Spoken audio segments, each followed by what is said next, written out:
Dirty Vote atau Dirty Main? Komentar saya pertama begini, kalau secara isi sebetulnya nggak ada yang baru.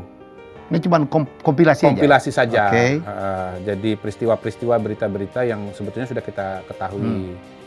Misalnya bagian terpanjang saya lihat itu bicara mengenai keputusan MK terkait dengan calon presiden, wakil presiden. Judicial review mengenai batas usia itu loh.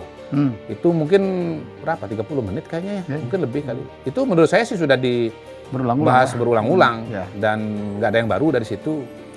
Yang kedua soal misalnya ada PJ yang dianggap berpihak, ya misalnya di Sorong, di Muna, terus kemudian di provinsi mana itu gitu. Itu juga sudah pernah muncul. Kemudian mungkin yang agak lebih sistematis mengenai konsep mengenai banyak PJ ya yang ditunjuk di 20 provinsi dan sekian kabupaten kota di seluruh Indonesia. Dan itu diasosiasikan dengan dukungan Pak Jokowi dan kemudian dihitung bahwa jumlah pemilih yang ada di wilayah-wilayah yang ditunjuk PJ itu ada sekian puluh juta. Seolah-olah sekian puluh juta itu nanti akan memihak kandidat yang dipilih Pak Jokowi semua. Dipilih Pak Jokowi semua. Poin kedua menurut saya ini kebanyakan adalah asumsi dan jump to conclusion gitu. Jump conclusionnya di mana? Ya ketika mengatakan bahwa di sini ada 20 PJ gubernur misalnya.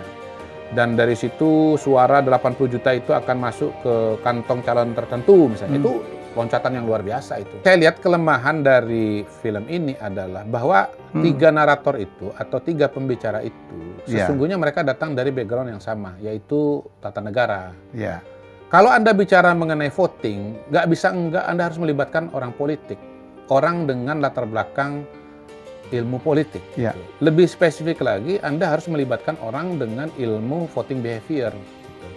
Kalau enggak, Anda akan kehilangan perspektif. Kalau enggak, teori Anda kacau.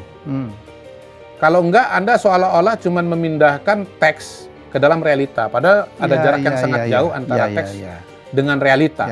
Ada perjalanan yang sangat jauh antara Jadi kesimpulan-kesimpulan itu tidak mungkin hanya didasari dengan pengetahuan akan tata negara ya? Ya, bahkan lebih jauh lagi karena beliau tuh mereka ini kan ahli tata negara. Menurut saya mereka terlalu textbook thinking.